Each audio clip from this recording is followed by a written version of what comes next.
Ora, boa tarde, bom dia ou boa noite, dependendo do lugar em que se encontram. São todos bem-vindos. Vamos iniciar a nossa palestra número 30, que está subordinada a um título. O título da nossa mensagem é: Estes são os que seguem o Cordeiro por onde quer que ele vá. E sabemos que esses são os 144 mil, não é verdade? E temos estado a estudar sobre isto. Mas antes mesmo de darmos continuidade ao nosso estudo, peço que todos possamos inclinar as nossas cabeças para pedir a presença do Criador. Querido Deus, eterno Pai que está nos céus, estamos infinitamente gratos porque o Senhor cuida de todos os nossos assuntos, de todos os nossos problemas.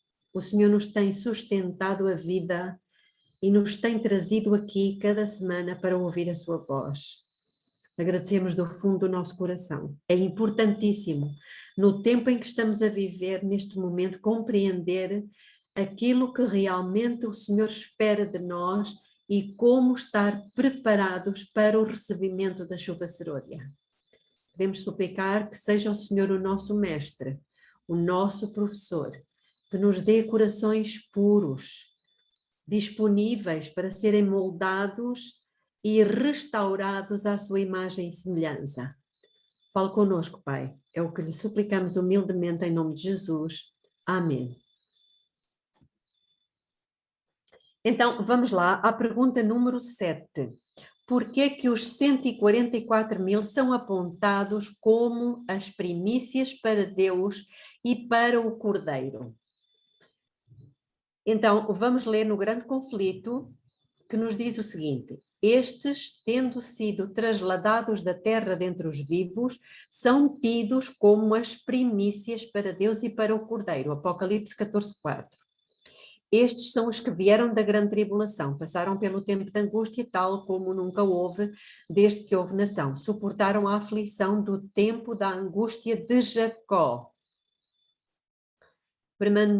Permaneceram sem intercessor durante o derramamento final dos juízos de Deus, mas foram livres, pois lavaram os seus vestidos e os branquearam no sangue do Cordeiro.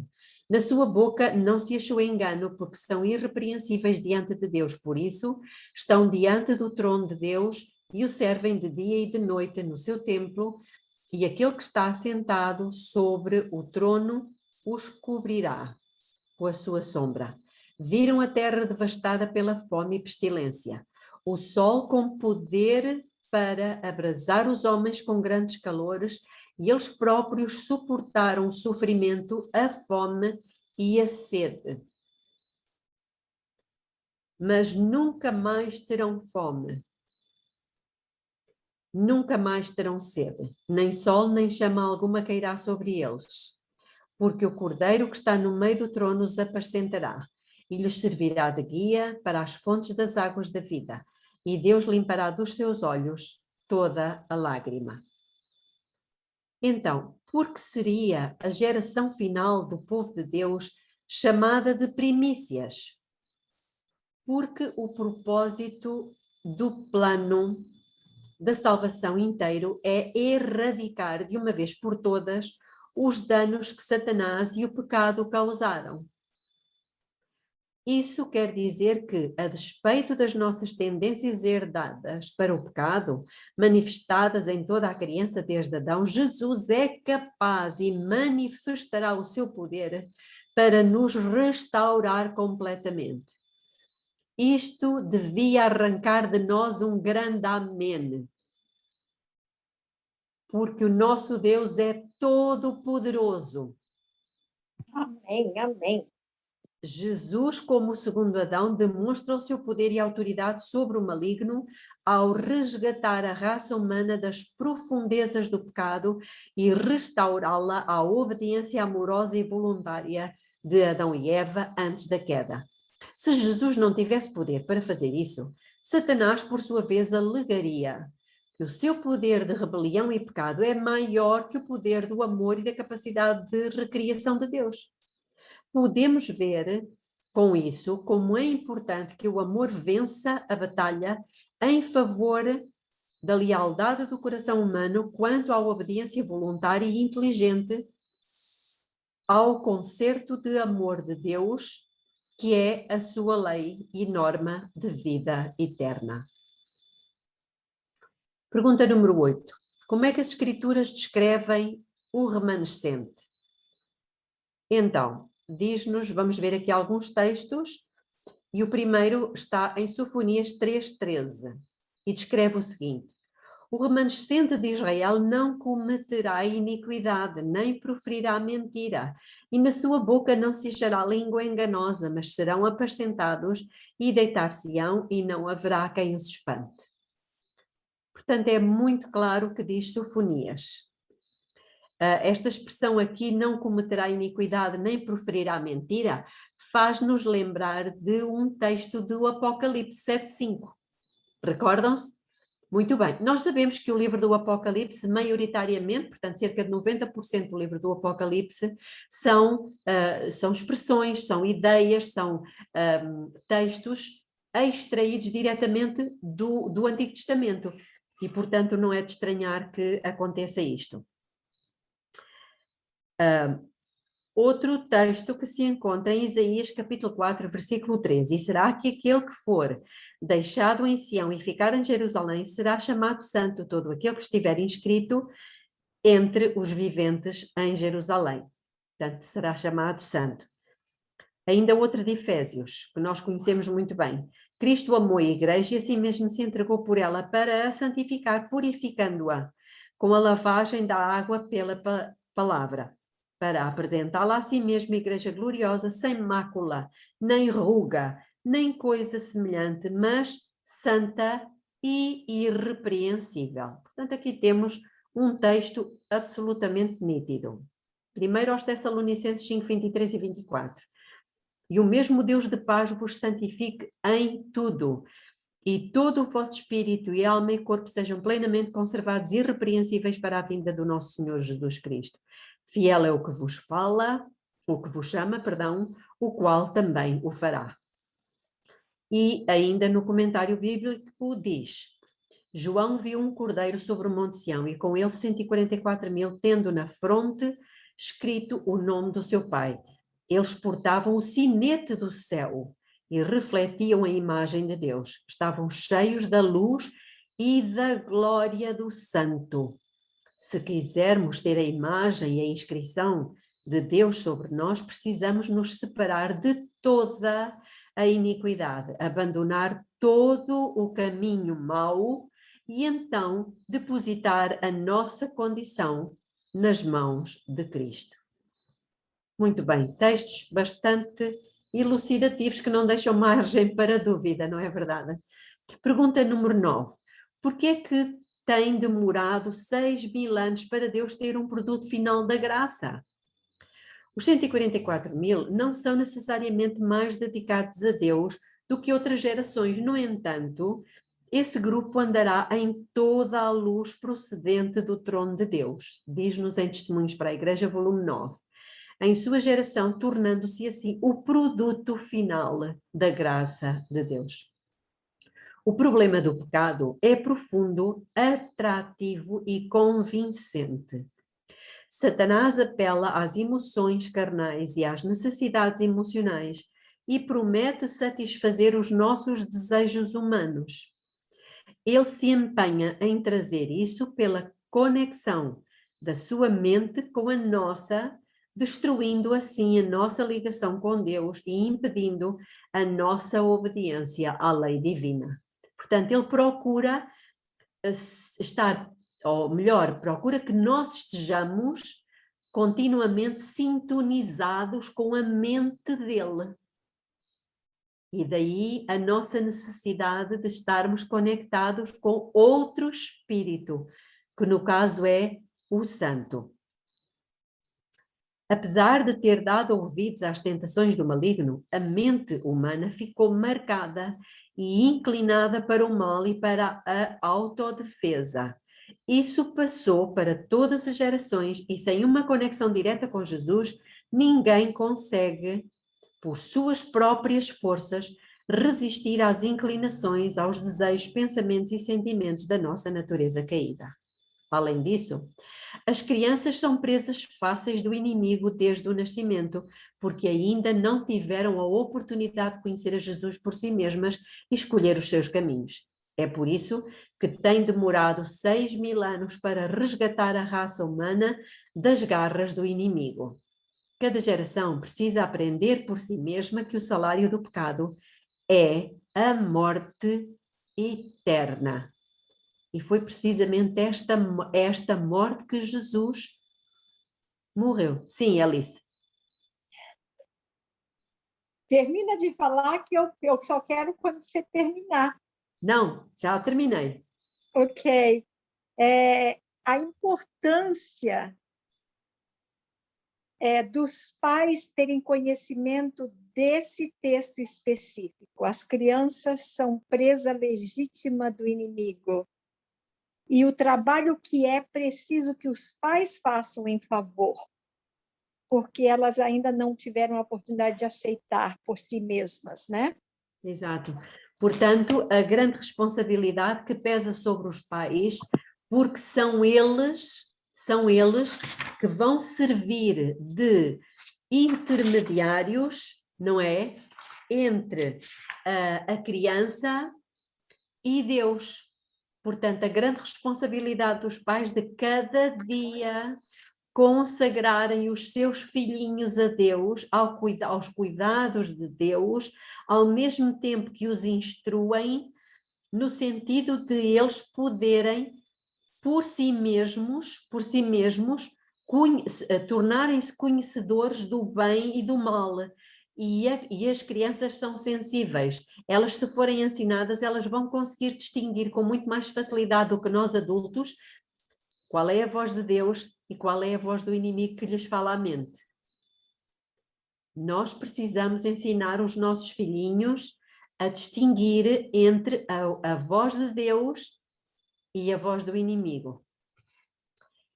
Pergunta número 10. Qual é a diferença entre a grande multidão e os 144.000 mencionados em Apocalipse 7? Os 144.000 e a grande multidão são dois grupos distintos de pessoas. Um grupo é numerado, um número simbólico. E o segundo grupo, a grande multidão, não pode ser contada. Acredito que os 144.000 representam um número simbólico daqueles que são o produto final da graça. Entretanto, há pessoas que acreditam que o número 144.000 pode ser literal.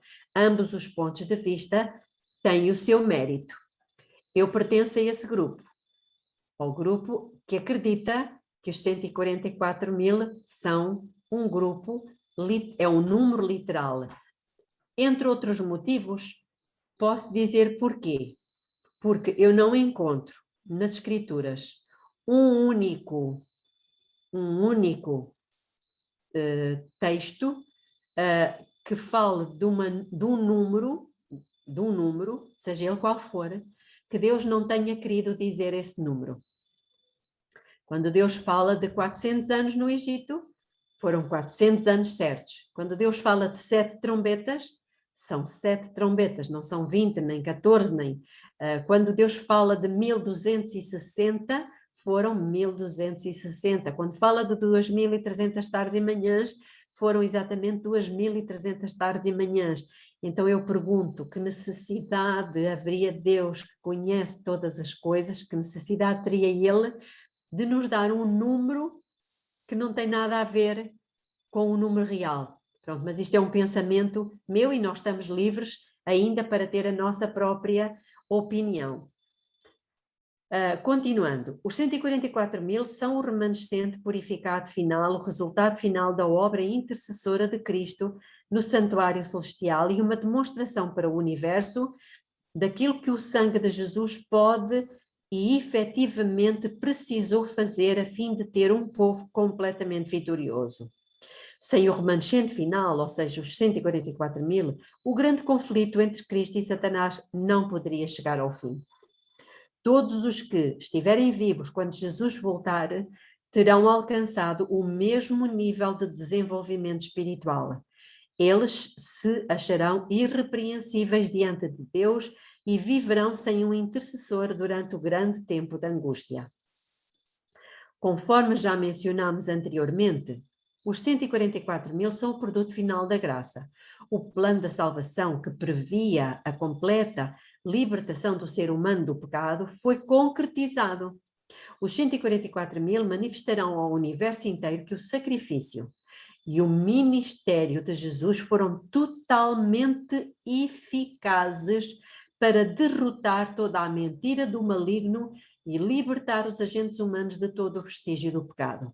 Os 144.000 são aqueles que andaram em toda a luz procedente do trono de Deus. Eles ouvem a voz de Deus anunciando a vinda de Jesus, como o céu se regozija. Finalmente, este realmente é aquilo que Deus está à espera e que vai dar cumprimento a Isaías 53, que nós já lemos, que Jesus, isto era uma profecia, que Jesus verá o fruto do seu trabalho e ficará satisfeito. Este foi um dos versos aos quais, uma das promessas às quais Jesus se terá agarrado para suportar tanto sofrimento. Então, Conselhos para a Igreja diz-nos que os santos vivos, em número de 144.000, reconheceram e entenderam a voz, ao passo que os ímpios julgaram que era um trovão ou terremoto.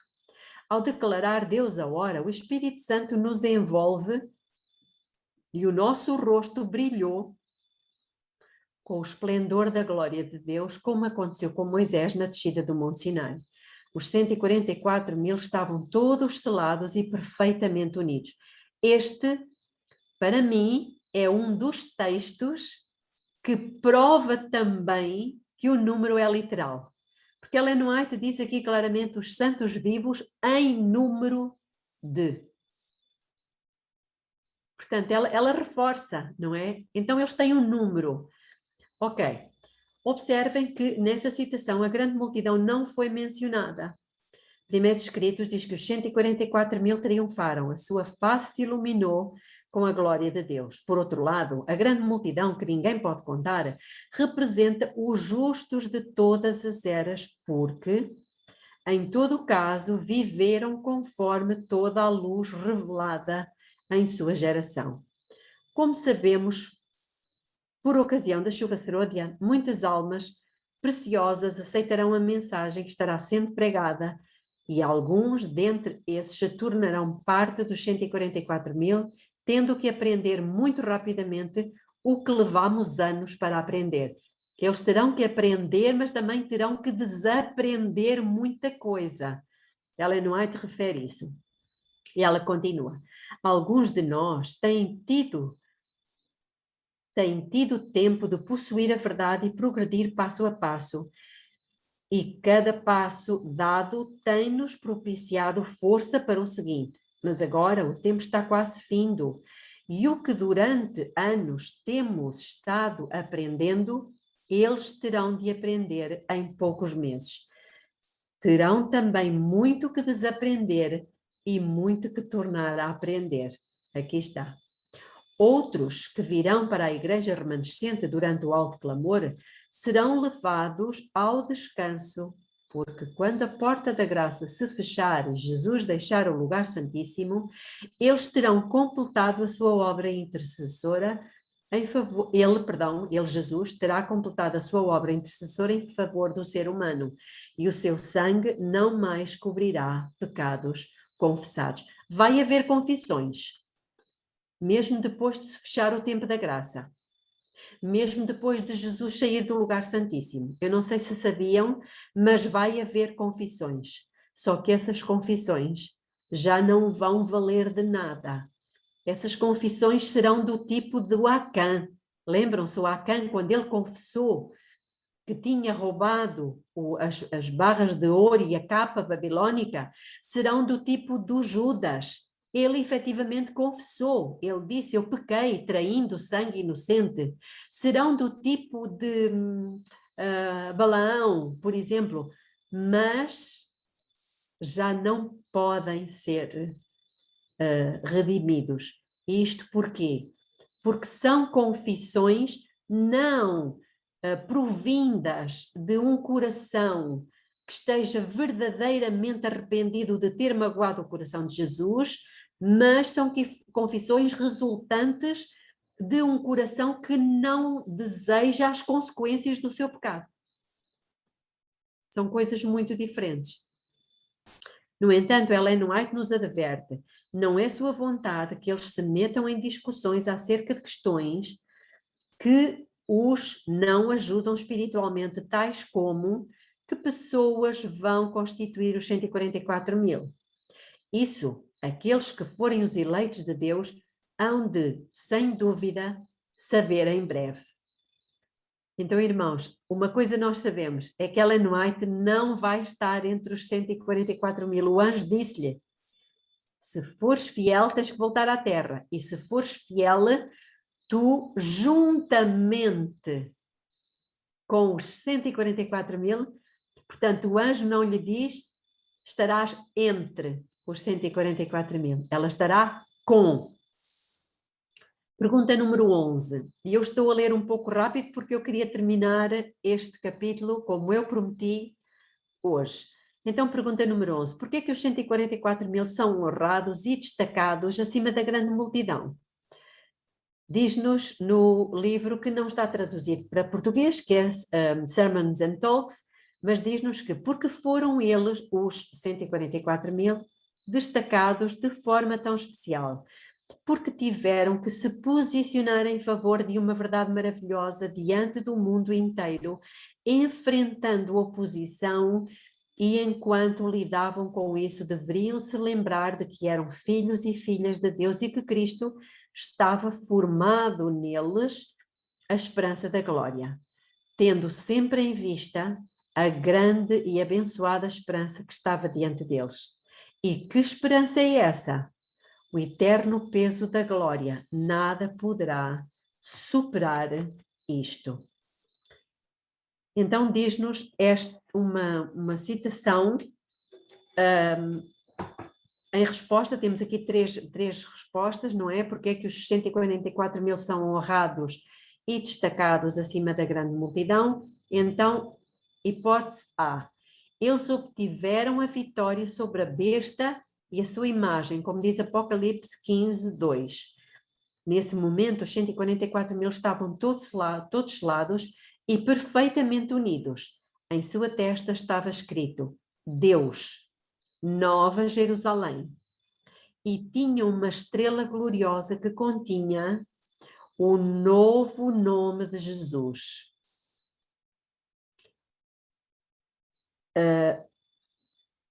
B: eles são um grupo especial que foi trasladado sem ver a morte. Diz-nos no grande conflito. C: eles são os únicos com o privilégio de entrar no templo localizado no Monte Sião. E quando estávamos prestes a entrar no santo templo, Jesus levantou sua amorosa voz e disse: somente os 144.000 entram nesse lugar. E nós exclamamos: aleluia! Então é interessante que aqui ninguém ficou com ciúme. Ninguém ficou com inveja. Continuando nos primeiros escritos, esse templo era apoiado por 7 colunas, todas de ouro transparente, engastadas de pérolas belíssimas. As maravilhosas coisas que ali vi, não as posso descrever. Oh, se me fosse dado falar a língua de Canaã, poderia então contar um pouco das glórias do mundo melhor. Vi lá mesas de pedra em que estavam gravados com letras de ouro os nomes dos 144.000. Ela viu os nomes, mas depois ela se esqueceu deles. Ellen White diz que ela não mais pôde lembrar que nomes eram esses. No céu será uma grande honra estar entre os 144.000, porque eles terão superado a raiz de todo o pecado, que é a autopreservação. E isto é muito interessante, este pensamento, porque é natural ao ser humano fazer tudo para não morrer. Não é? O nosso sistema de autopreservação. Mas em todos os tempos foi uma parte menor que realmente foi fiel a Deus, exatamente, dentre muitos exemplos. Obrigada, Lígia. O que eu estava a dizer, portanto, é que os 144.000, eles têm uma característica. Diz-nos em Apocalipse que eles não amaram as suas vidas até à morte. Ou seja, eles abdicaram dessa natural inclinação para a autopreservação. Não sei se estão a compreender isto. Portanto, o grande foco da vida deles não é a preservação da vida deles, é a preservação da honra de Deus. E isto é alguma coisa que ainda nos é um pouco estranha. Ainda nos é estranha. Portanto, eles terão o mesmo sentimento que teve Paulo e que teve Moisés. Lembram-se? Em Êxodo 32, quando ele diz a Deus: olha, Senhor, eu prefiro que tu me risques do livro da vida e eu me perca para sempre do que tu não perdoes este povo. Isto é impressionante. E o apóstolo Paulo tem uma expressão muito semelhante. Então, vamos continuar. Assim como Jesus lutou até ao ponto da morte no jardim do Getsemane e na cruz, eles também lutaram até ao ponto da vitória sobre todo o pecado. Em todas as nossas lutas, Jesus estará bem ao nosso lado. Ele percorreu o caminho antes de nós e venceu o desejo de escapar da morte, aqui está, para prover o caminho de vitória para você e para mim. Se estivermos em constante comunhão com Ele, através dessa experiência, Jesus nos ajudará a chegar a um nível em que preferiremos morrer. Vejam bem o que é que está aqui. Preferiremos morrer do que cometer um pecado. Somente aqueles que estiverem dispostos a morrer para o eu, sendo vitoriosos sobre todo o pecado, estarão entre os trasladados sem ver a morte. Isto é muito significativo. Pergunta número 12. Por que é que os que estão sendo selados suspiram e choram? Uma boa pergunta. Lembram-se onde é que está escrito isto?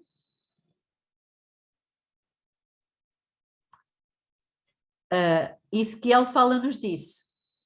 Aqueles que vão ser selados, eles suspiram e gemem por causa de todas as abominações que se cometem dentro da igreja.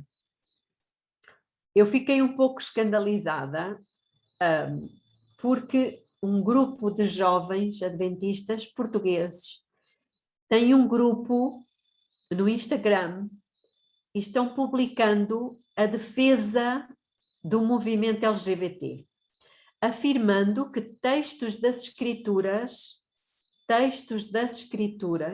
como por exemplo, Levítico 18, Romanos capítulo 1, Gênesis 19, em que Deus fala claramente dos pecados de Sodoma e de Paulo a falar aos romanos, etc, etc. Eles dizem que esses textos foram mal interpretados e mal compreendidos. Portanto, estamos a chegar a um tempo, enfim. Então vamos ler. O povo de Deus suspira e chora pelas abominações contidas na terra. Com lágrimas advertem os ímpios do seu perigo em pisar a lei divina e com indescritível pesar humilham-se perante o Senhor por causa das suas transgressões. Aqui este texto fala que eles choram pelas abominações cometidas na terra, mas Ellen White vai mais longe. Em Testemunhos para a Igreja também,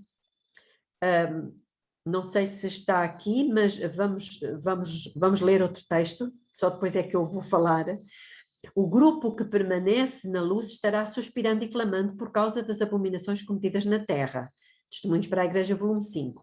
Mais especialmente, porém, suas orações subirão em favor da Igreja, porque os seus membros estarão agindo segundo a maneira do mundo. E ainda em Testemunhos para a Igreja, volume 5, diz: ao tempo em que a sua ira se manifestar em juízos, esses humildes e devotados seguidores de Cristo se distinguirão do resto do mundo pela angústia da sua alma, a qual se exprimem lamentos e pranto, reprovações e advertências. Lamentam diante de Deus ao verem a religião desprezada nos próprios lares daqueles que receberam grande luz. Lamentam-se e afligem o espírito, porque se encontram na Igreja orgulho, avareza, egoísmo e engano de quase toda a espécie. Por acaso aqui não está, mas eu vou dar-vos o texto exato de Testemunhos para a Igreja, também parece-me que é do capítulo, do volume 5, perdão, não é do volume 5, é do volume 3. Não está aqui no nosso documento, mas em Testemunhos para a Igreja, no volume 3, no capítulo 27, na página 267.1, ela, comentando o texto de Ezequiel capítulo 9, ela diz claramente que eles gemem e clamam por causa das abominações cometidas dentro da Igreja. Nesse texto, ela é muito específica e, portanto, não podemos... É assim, eu sei que isto que eu vos disse há pouco traz-nos pesar, mas tem que ir mais à frente. Tem que levar-nos a gemer e a clamar diante de Deus. Para que não aconteça a mesma coisa que aconteceu no tempo do profeta Ezequiel. E eu gostava que abrissem no livro do profeta Ezequiel, no capítulo 22, Ezequiel, capítulo 22, quase que não fazia um comentário, mas vou fazer este. Portanto, diz-nos aqui no versículo 30, e busquei entre eles um homem que levantasse o muro e se pusesse na brecha perante mim por esta terra para que eu não a destruísse. Portanto, Deus aqui procura pessoas que gemem e clamam e que ficam entre Deus e esta terra, clamando por eles. Mas no tempo de Ezequiel, Deus não achou ninguém. É o que diz o texto. Porém, a ninguém achei. Ele não encontrou ninguém que ficasse na brecha perante Deus pedindo por esta terra. Mas Deus vai encontrar agora pessoas que estarão clamando ao Senhor pelos nossos jovens, pelos nossos pastores, pelos nossos presidentes, pelos nossos anciãos, pelas nossas mulheres e pelos nossos homens. E eu quero ser uma dessas pessoas. E espero que todos nós estejamos nessa disposição. O suspiro e o choro deles não têm a ver com críticas, mas com sincera preocupação e orações fervorosas que ascendem a Deus para a salvação do seu povo e de si mesmos. O povo fiel de Deus está agora preparando o mundo para a segunda vinda de Jesus. E é uma voz de alguém clamando no deserto. Preparem o caminho do Senhor. O suspiro e o choro dessas pessoas envolvem a pregação da verdade presente sob o poder do Espírito Santo. Pergunta número 13. quem foi o representante daqueles que serão trasladados ao céu sem ver a morte? Alguém sabe? Claro que sabemos. Sim, Elias. também foi Elias, Não. mas Enoque. o Enoque, o verdadeiro representante foi efetivamente Enoque. Diz-nos em Gênesis 5:24, e andou Enoque com Deus e não apareceu mais, porquanto Deus para si o tomou. Enoque andou 300 anos com Deus antes da sua transladação ao céu. E a situação do mundo, ao contrário do que muitos afirmam hoje, de que o mundo tem mais tentações do que nunca teve antes, não é verdade. E isso está escrito porque Ellen White o afirma no livro Eventos Finais, e ela diz: Enoque andou 300 anos com Deus antes da sua transladação ao céu, e a situação do mundo não era então mais favorável ao aprimoramento do caráter cristão do que hoje. E como Enoque andava com Deus, ela pergunta: habituou a mente e o coração a sempre sentirem que ele se achava na presença de Deus. E quando estava perplexo, as suas orações ascendiam a Deus para que o guardasse. Se ele habituou a sua mente, é porque a mente dele não estava habituada. Foi algo que ele desenvolveu. Ele recuava a tomar alguma decisão que ofendesse a seu Deus. Mantinha o Senhor continuamente diante de si e orava assim: ensina-me o teu caminho, para que eu não erre. Qual é o teu desejo a meu respeito? Que farei para honrar-te, meu Deus? Assim, ele moldava constantemente a vontade e as atitudes de acordo com os mandamentos de Deus e tinha completa confiança de que o seu Pai Celestial o ajudaria. Não tinha qualquer pensamento ou desejo egoísta. A sua vontade estava toda submersa na vontade do seu Pai. Vontade submersa. Pois bem, Enoque era um representante daqueles que estarão sobre a terra quando Cristo vier e que serão trasladados ao céu sem provar a morte. Eventos finais, página 71. Foi a sua devoção a Deus que o preparou para a trasladação.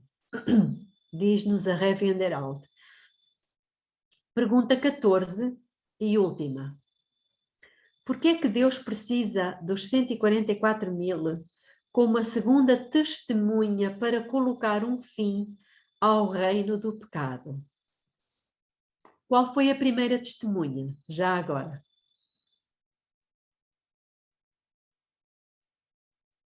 Alguém sabe? Jesus. Exatamente. Jesus. Exatamente. A Bíblia diz que ele é a fiel testemunha, não é verdade? Então Deus vai precisar de uma segunda testemunha, sim. Deuteronômio 17:6. Por boca de duas testemunhas ou três, será morto o que houver de morrer por boca de uma só testemunha. Isto é muito interessante porque estamos aqui a falar de julgamento. Por boca de uma só testemunha não morrerá. Uma só testemunha contra alguém não se levantará por qualquer iniquidade ou por qualquer pecado, seja qual for o pecado que cometeu. Pela boca de duas testemunhas ou pela boca de três testemunhas se estabelecerá o facto. Isto encontra-se em Deuteronômio 19 e Mateus e 2 Coríntios. Pelas próprias leis de Deus, Jesus não poderia destruir os ímpios das chamas que consumirão e purificarão o mundo no final dos 1000 anos, a menos que ele tenha uma segunda testemunha para comprovar a eficácia do seu completo plano de salvação. Reparem como isto é muito significativo. O remanescente purificado, o produto finalizado do ministério de Jesus, provará diante do universo que o seu sangue pode salvar perfeitamente a todos os que a ele se chegam com fé, crendo em seu poder para destruir as obras do diabo na sua vida pessoal. A vida perfeita de Jesus e a sua vitória sobre o diabo é a primeira testemunha e a sua noiva purificada a segunda. Eles são o produto acabado da obra de purificação de Jesus no julgamento, a que se refere a mensagem do primeiro anjo, sendo também os que pregam os julgamentos finais das mensagens do segundo e terceiro anjos. Estamos mesmo a acabar, mas antes disso eu gostava de vos lembrar duas citações. Uma que se encontra no Novo Testamento e outra que se encontra no Antigo. Então vamos primeiro ao Antigo Testamento, Gênesis 3,15. Nós sabemos perfeitamente o que é que diz. Deus volta-se para Satanás e diz-lhe o quê? Porém, inimizade entre ti e a mulher, entre a tua descendência e o seu descendente. Este, Jesus, te esmagará a cabeça e tu lhe ferirás o calcanhar. Portanto, Jesus era aquele que, num futuro, 4.000 anos depois, viria esmagar a cabeça da serpente. Então, se ele esmagou a cabeça da serpente, por que é que ela ainda não morreu? Porque eu gostava que abrissem agora para ver, nós já vimos isto, mas é a Alice a dizer qualquer coisa. Você tem a pergunta 15 ainda, né? Sim, ainda vamos à 15. Tá, ok. Então, em Romanos, este é o texto do Novo Testamento, em Romanos, no último capítulo, que é o capítulo 16, no versículo 20, o que é que diz? Alguém que tenha o micro aberto pode ler? E o Deus da paz esmagará em breve a Satanás debaixo dos vossos pés. A graça de nosso Senhor Jesus seja convosco. Amém. Então, aqui temos um segundo momento, uma outra testemunha. Ou seja, aquilo que Jesus fez com Satanás, sendo ele uma testemunha fiel do poder que Deus nos dá para vencer o pecado, vai ser ampliado pelos 144.000. Portanto, eles vão ser aqueles que vão provar ao universo que é possível viver neste mundo não sendo enganados pelas mentiras de Satanás, nem levados ao pecado, ainda que eles tenham uma natureza pecaminosa. Mesmo que eles tenham que morrer por isso. Exatamente. No caso dos 144.000, eles não irão passar pela morte, mas eles estão dispostos a morrer se fosse necessário. Deus é que não vai permitir que isso aconteça. Muito bem, então, pergunta 15. Qual é o apelo final de Jesus para a nossa geração? E eu diria, qual é o apelo final de Jesus para a irmã Ilonka, para a Jussara, para a Célia, Alice, Nelinho, Lígia, Dirceu, Beluxa, Everton, Nair, Belinha? Qual é o apelo final de Jesus para mim? Jesus está dizendo para você e para mim, você vai aceitar o meu convite para caminhar comigo e se tornar um produto finalizado do meu sacrifício e da minha obra intercessora por você? Está você disposto a se tornar aquela segunda testemunha da minha perfeição de caráter? Eu quero dizer ao Senhor que sim, eu quero, com a sua graça somente. Amém. Amém. Venha a mim e seja curado de toda a degradação que o maligno causou. Eu o sararei completamente, enxugarei dos seus olhos toda a lágrima e afastarei os seus temores. Também silenciarei a voz acusadora do maligno que o tem levado para a escuridão por causa das suas mentiras. Aguardo ansiosamente para caminhar com você hoje e todos os dias até que eu venha e o leve ao lar. Segure a minha mão e eu andarei com você como andei com Enoque. Que bonito, Amém. que bonito. No sábado iremos começar por falar desta caminhada. Falávamos aqui de uma caminhada, não é? Desta jornada. Vamos começar por falar disso, porque isto tem a ver com o Deus de Abraão, de Isaac e de Jacó. Ok, então Jesus nos convida a responder às obrigações do seu amor e cooperar com ele enquanto ainda há tempo.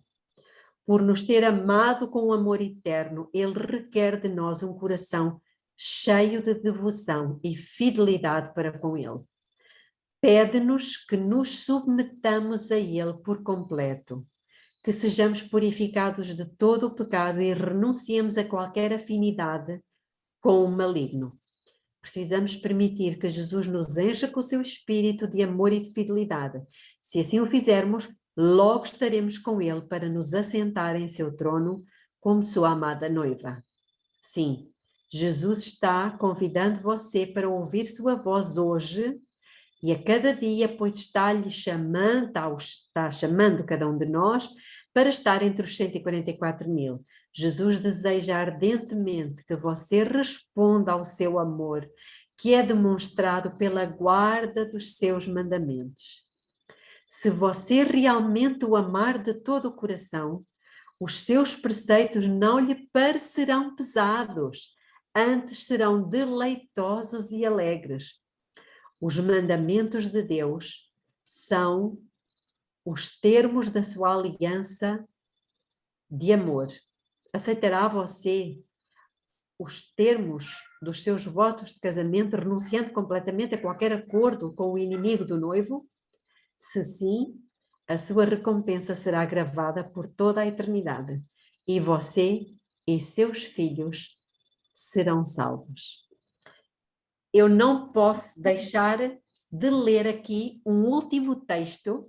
Eu sei que já passou 1 minuto, 2, mas eu peço-vos, eu gosto muito deste texto e ele está em Ezequiel. Eu não sei porquê, mas eu sou muito inclinada para o Antigo Testamento. Mais do que para o Novo, não sei porquê. Então, Ezequiel, capítulo 16. Vamos ler este versículo que é tão bonito. E vocês podem pôr o vosso nome, apesar de Deus estar a falar como se falasse para uma mulher, portanto, Ele está a falar para a sua igreja, mas vocês podem pôr o vosso nome aqui também, seja, se forem homem, claro. Diz-nos no capítulo 16, o versículo 8. Então vou terminar com este verso. Então, passando eu por ti, Nelinho, Elice, passando eu por ti, vi-te, e eis que o teu tempo era tempo de amores. Estendi sobre ti a auréola do meu manto e cobri a tua nudez. Olha aqui a justiça de Cristo. Amém. E dei-te juramento, olha aqui a aliança. E entrei numa aliança contigo, diz o Senhor teu Deus, e tu ficaste sendo minha. Que lindo. Uau. Gravem este texto, irmãos, porque é isto que está a acontecer hoje. Deus está passando por nós e está dizendo que é tempo de amores. É tempo de nos apaixonarmos por Deus. É tempo de deixarmos que Ele nos cubra com o seu manto, que faça uma aliança de amor conosco. E é tempo de nós sermos dele.